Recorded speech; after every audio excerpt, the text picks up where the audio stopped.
Shalom à tous. Je vais lire dans Ecclésiaste 12, les versets 1 à 5. Alors, jeune homme, réjouis-toi dans ta jeunesse. Livre ton cœur à la joie pendant les jours de ta jeunesse. Marche dans les voies de ton cœur et selon les regards de tes yeux. Mais sache que pour tout cela, Dieu t'appellera en jugement. Bannis de ton cœur le chagrin et éloigne le mal de ton corps, car la jeunesse et l'aurore sont vanité.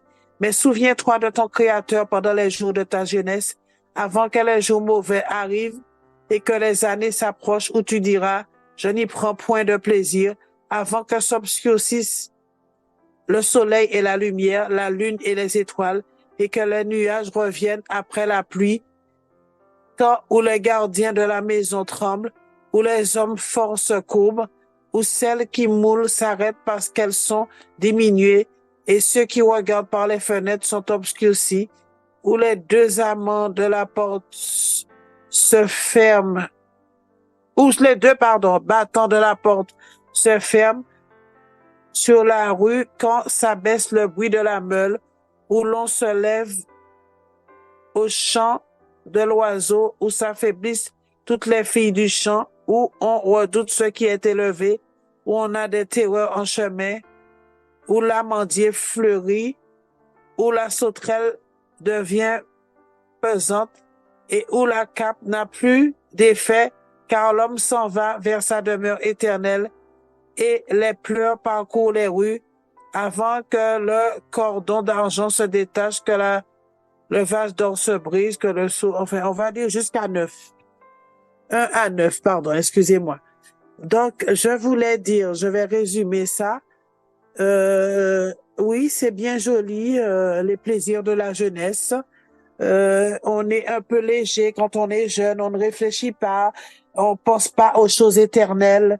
Et oui, il dit quand après on devient faible. Et je vois combien tout le temps j'en parle avec des amis, la brièveté de la vie. Donc, faut qu'on prenne notre vie très au sérieux. Je ne dis pas qu'il faille pas avoir des moments de détente, des moments de plaisir, parce que comme dit l'Ecclésiaste justement, il y a un temps pour rire, un temps pour pleurer, un temps pour travailler, un temps pour se reposer. Mais faut bien réfléchir à la façon dont nous prenons nos vies. Il ne faut pas prendre notre vie à la légère parce que l'éternité, c'est quelque chose de sérieux. Et après, on se rend compte qu'on n'a plus de force pour tout ça et que il n'y a plus rien, voilà, qu'on peut plus rien faire, quoi. On devient, il dit, hein, parce que on regardait par la fenêtre, mais tout s'obscurcit. Ça veut dire même notre vue baisse, puisque quand on vieillit, la vue baisse. On n'a plus de vigueur dans les jambes, on n'a plus.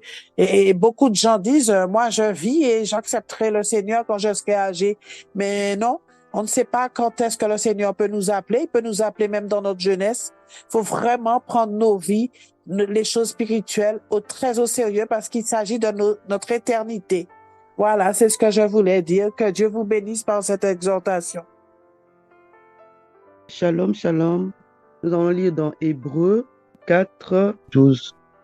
Car la parole de Dieu est vivante et efficace, plus tranchante qu'une épée, quelconque à deux tranchants, pénétrante jusqu'à partager âme et esprit, jointure et moelle. Elle juge les sentiments et les pensées du cœur. Donc, continuons, nous allons prendre 2 Timothée 3, nous allons lire le 16 jusqu'à 17. Toute écriture est inspirée de Dieu et utile pour enseigner, pour convaincre, pour corriger, pour instruire dans la justice.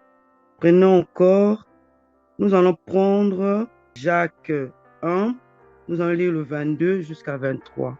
Mettez en pratique la parole et ne vous bornez pas à l'écouter, en vous trompant vous-même par de faux raisonnements, car si quelqu'un écoute la parole et ne la met pas en pratique, il est semblable à un homme qui regarde dans un miroir son visage naturel. Pour finir, nous allons prendre Luc 11, nous allons lire le 27 jusqu'à 28. Tandis que Jésus parlait ainsi, une femme, élevant la voix du milieu de la foule, lui dit, Heureux le sein qui t'a porté, heureuse les mamelles qui t'ont allaité. Et il répondit, Heureux plutôt ceux qui écoutent la parole de Dieu et qui la gardent. Donc moi, je voulais parler se nourrir de la parole de Dieu, se nourrir vraiment de la parole que le Seigneur nous a mis en place. La Bible, ça nous fait vraiment du bien. On doit toujours lire la parole, on doit toujours le mettre en pratique, on doit vraiment, nos familles doivent vraiment lire la parole du Seigneur parce que pour ne pas se faire berner encore, quand vous allez dans les églises, il y a parfois les pasteurs qui racontent de n'importe quoi. Nous devons vraiment regarder vraiment la parole, lire vraiment tout ce que le Seigneur nous a mis en place. Parce que vraiment, cette parole-là, ça nous construit, ça construit nos familles, vraiment, ça nous fait du bien. Ça nous fait du bien. Cette parole-là, on doit le mettre en pratique, vraiment. Hein? On doit le mettre en pratique, hein? Parce que c'est vraiment des bonnes choses que on va apprendre. Hein? On doit lire de Genèse, il y a des belles choses. On connaît vraiment des histoires, hein? des belles paroles de Moïse, d'Abraham. C'est vraiment toutes ces paroles-là, vraiment, ça nous fait vraiment du bien. Comme ça, on sait vraiment que nos vies, on doit le construire comment, hein, nos familles, on doit vraiment faire comment. Parce que si nous ne lisons pas la Bible, nous allons être morts et nous allons pas bien construire nos vies. Parce que c'est vraiment nos vies. La Bible, le Seigneur, les personnes qui ont créé la Bible là, ils ont connu le Seigneur. Le Seigneur leur a parlé. Le Seigneur leur a parlé pour que nous aussi, nos vies changent et pour que nous grandissons dans la parole. On n'a pas fait la Bible pour rien. La Bible est là, c'est vraiment nos vies. C'est nos vies qui sont dans la Bible. Là. Voilà mes frères et sœurs. Donc mon petit message, c'est seulement pour dire que nous devons nous nourrir de la parole du Seigneur. Nourrir vraiment bien comme il faut. On peut pas lire un peu, on dit oui, c'est bon. Non, toute la Bible, apprenons vraiment à vos enfants vraiment la Bible. Même si les enfants sont petits, vous leur apprenez des petites choses qui sont dans la Bible. Vraiment, ça fera vraiment du bien. Merci. Bonne journée. Amen, amen, gloire à Dieu. Donc on va prendre aussi Psaume 2, verset 1, je vais lire. Pourquoi cette agitation parmi les nations, ces vaines pensées parmi les peuples? Donc la sœur Thierry nous a exhorté sur comment nous devons nous nourrir en lisant la parole de Dieu. Et là, effectivement, le Seigneur pose la question en disant pourquoi cette agitation parmi les nations? Parce que nous voyons des guerres, nous entendons des bruits de guerre, il y a la famine par-ci par-là, il y a des gangs en Haïti et autres. Le Seigneur pose la question pourquoi cette agitation parmi les nations? Et le Seigneur continue en disant ces vaines pensées parmi les peuples. Nous sommes envahis par toutes sortes de pensées, nous sommes envahis par toutes sortes d'informations, nous sommes envahis par toutes sortes d'inquiétudes et voilà, on laisse nourrir notre cœur ou nos pensées par tout ce que nous voyons, par tout ce que nous entendons, par tout ce que nous recevons, ça peut être des paroles blessantes et autres. Le Seigneur nous pose la question en disant pourquoi ces vaines pensées parmi le peuple, parmi son peuple, pourquoi cette agitation parmi les nations? Le Seigneur nous veut simplement que nous puissions changer l'alimentation. Comme a dit notre sœur, nous devons effectivement changer l'alimentation. Lire la parole de Dieu, changer l'alimentation, soit en louant simplement le Seigneur, voilà, en glorifiant le Seigneur, en le louant, en écoutant les cantiques, voilà, en bénissant le Seigneur. Ça peut aussi être par la prière, parce que j'ai des soucis à la maison, parce que j'ai des tensions à la maison, parce que j'ai des tensions au travail, j'ai toutes sortes d'inquiétudes, j'ai la peur au ventre. Voilà, parce que quand on me demande d'aller au travail, donc je suis pas bien. Le Seigneur nous pose la question, pourquoi ces vaines pensées parmi son peuple et pourquoi cette agitation? Nous devons nous réfugier dans la prière. Nous devons dire, Seigneur, c'est assez. Je veux que mes pensées soient totalement imbibées de ta parole, imbibées de la paix, imbibées de la joie. Voilà, nous devons prier. Seigneur, je veux éradiquer ces vaines pensées montées en moi. Parce que soit j'ai reçu des paroles venant de mon voisin, venant de, voilà, de mes amis, qui me font mal. Nous devons prier que Dieu enlève en nous ces vaines pensées. Ces pensées qui nous pousseront à regretter. Pourquoi? Parce que euh, nous devons être sérieux. Nous devons réaliser que l'enlèvement est proche. Et puis, voilà, comme a dit notre sœur Chantal, que nous devons plus vivre en brillant. Nous devons être sérieux, marcher selon le Seigneur, avoir nos regards fixés vers lui, parce qu'il peut venir à tout moment, à tout instant. Nous devons réellement nous réfugier dans la prière. Seigneur, fortifie-nous, fais-nous grâce de marcher réellement dans la sanctification, de marcher réellement dans l'intégrité, surtout dans la fidélité. Parce que nous ne savons pas le jour où tu vas revenir. Ça peut être aujourd'hui, ça peut être demain. Mais que Dieu nous aide réellement à être prêts, à être prêts. Voilà, qui nous aide à faire en sorte que nos pensées soient totalement orientées vers sa parole, nourries par sa parole. Que nos pensées soient totalement orientées vers la prière. Si on a du mal à évacuer toutes ces vaines pensées, nous devons prier.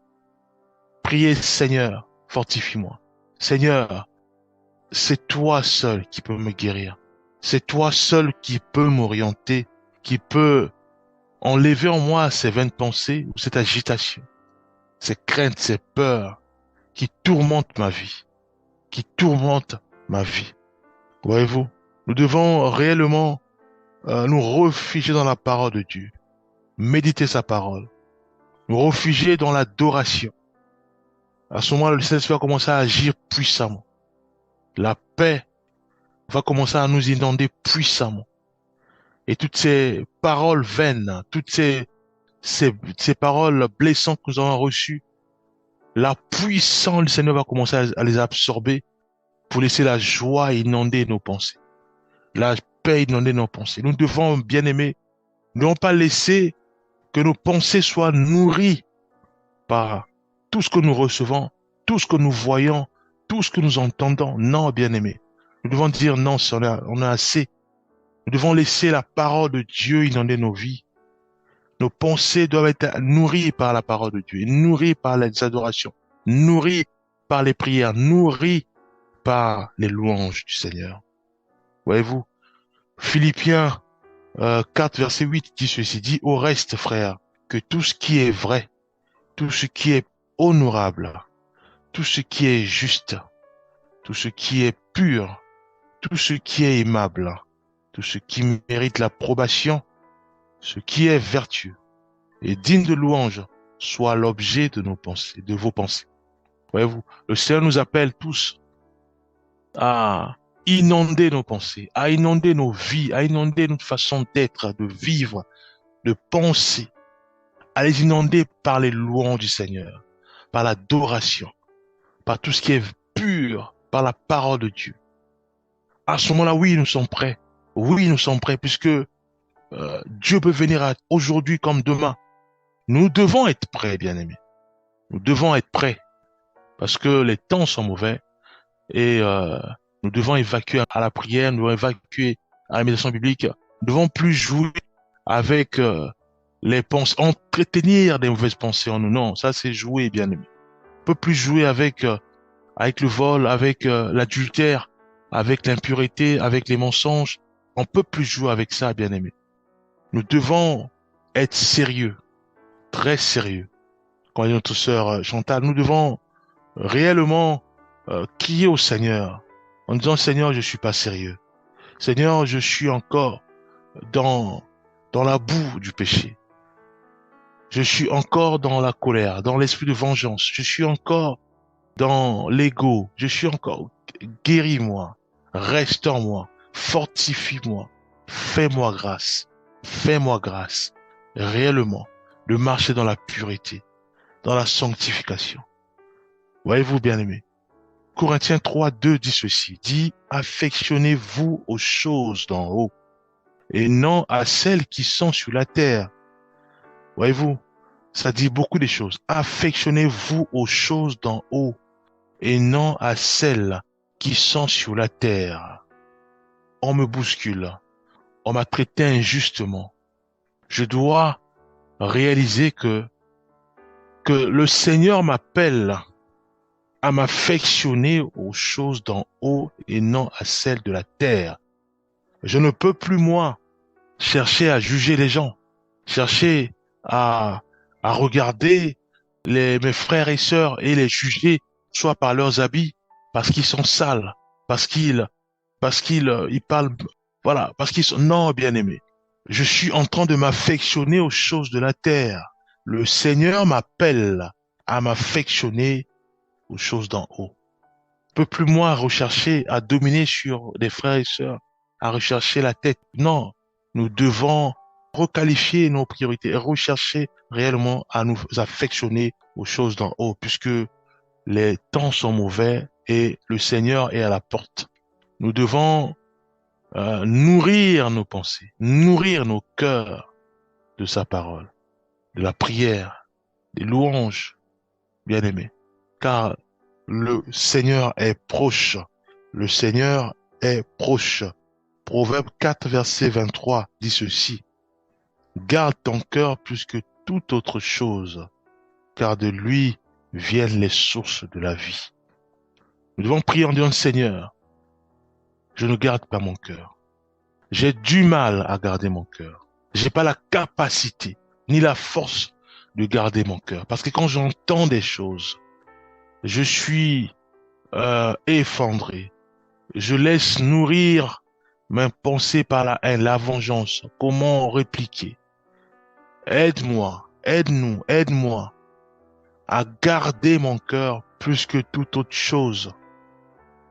Aide-moi à me réfugier dans la prière, dans l'adoration, dans ta parole. Aide-moi à laisser monter en moi la fidélité, la joie en Christ, la foi en Christ, la paix de Dieu. Voyez-vous, nous devons prier. Nous devons prier parce que nous-mêmes on peut rien. Nous devons prier, Seigneur, que ce que je viens d'entendre soit annulé au nom de Jésus-Christ. Fais-moi grâce de laisser monter en moi la joie, de laisser monter en moi ce désir, ce zèle de prier, ce zèle d'adoration, pour laisser l'adoration remplir pleinement mes pensées. Laisser la prière remplir pleinement mes pensées. Laisser la méditation biblique remplir pleinement mes pensées. C'est dans la prière, bien-aimé. C'est dans la prière. Voilà, que le Seigneur nous aide, qu'il nous aide à garder sa parole en nous, à garder son amour en nous, afin que vraiment que cette pensée d'éternité inonde nos vies, cette pensée qui dit que Christ est à la porte, inonde aussi nos vies. Voyez, nous prenons un dernier verset, c'est dans Romains 12, verset 4, où il est dit, ne vous conformez pas au siècle présent, mais soyez transformés par le renouvellement de l'intelligence, afin que vous discerniez quelle est la volonté de Dieu, ce qui est bon, agréable et parfait. Cela nous dit Ne vous conformez pas au siècle présent. Tout ce que nous voyons, tout ce que nous entendons, tout ce que nous sentons, le Seigneur nous demande à nous de ne pas, de ne pas les considérer. Au contraire, nous devons avoir nos regards fixés vers le Seigneur. Nous devons avoir nos pensées enracinées en Jésus-Christ. Notre foi enracinée en Jésus-Christ. Que j'entende, que je reçoive des reproches, que je reçoive tout ce qui est les blâmes et autres. Ça ne doit pas m'ébranler. Ça ne doit pas m'affecter. Ça ne doit pas me pousser à ne pas dormir, bien-aimé. Non. Ne vous conformez pas au siècle présent. Ça prend beaucoup de choses. Ça peut prendre les tensions à la maison. Ça peut prendre, le Seigneur nous dit ne nous conformons pas au siècle présent. Mais il dit, mais soyez transformés par le renouvellement de l'intelligence. Ce que nous entendons, ce que nous recevons, ça doit faire appel à la prière. Ça doit faire appel à la louange du Seigneur. Ça doit faire appel à ce que nous puissions repliquer par l'amour, par la joie, par la paix, par la bonté, répliquer par la louange, par l'adoration, par la méditation biblique. Certes, la chair nous pousse à faire des bêtises, mais nous devons laisser l'esprit nous conduire. Nous devons laisser l'esprit prendre le dessus. La chair doit être domptée par la parole de Dieu. Voilà, nous prions le Dieu d'Abraham, d'Isaac et de Jacob. Aide-nous, Père. Aide-nous, Éternel des armées, à laisser l'Esprit Saint de Dieu contrôler nos vies, Père. Nous voulons marcher selon ton Esprit Saint. Nous voulons réfléchir selon ton Esprit Saint. Parler selon ton Esprit Saint, Père. Marcher selon ton Esprit Saint. Aide-nous, Éternel des armées, à être sensibles à ton Esprit Saint. Bénis notre sœur Thyrène, notre sœur Chantal. Bénis nos vies, Père. Au nom puissant de Jésus-Christ. Nous avons ainsi prié. Amen.